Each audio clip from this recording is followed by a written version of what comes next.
خالد ياسين 30 سنة، كنطلب هاد الغرفة اللي المساحة ديالها 2 الأمتار على 3، ظروف مزرية. وأبلغ هذه الرسالة إلى المسؤولين في المغرب على أن ملك إعادة إسكان الساكنة المنازل العائلة للسقوط بيسطرو يعرف العديد من الخروطات، وأنا واحد من الضحايا. هذه الخروطات، حيث أن لجنة الإحصاء التي يشرف عنها الكواش تقيد المستفيدين بالزبونية والمحسوبية.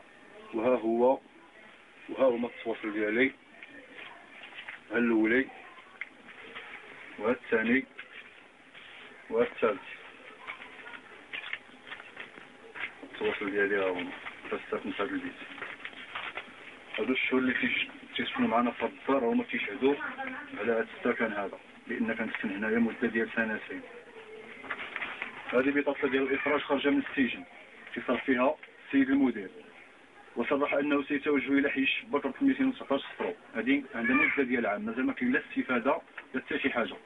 وملي كنمشي عند هذا الكواش كيقول لي أنا ما حصيتش، أنا ما عرفتش، سير تبع اللجنة الإحصاء، وهو كيقول لك بأنه ما حصاش وهو اللي مسؤول على الإحصاء.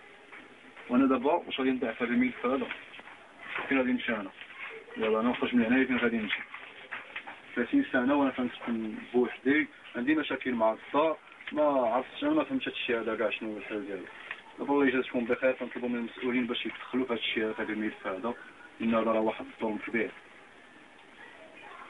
ونصر صاحب الجلالة محمد السادس نصره الله، كنطلبوا باش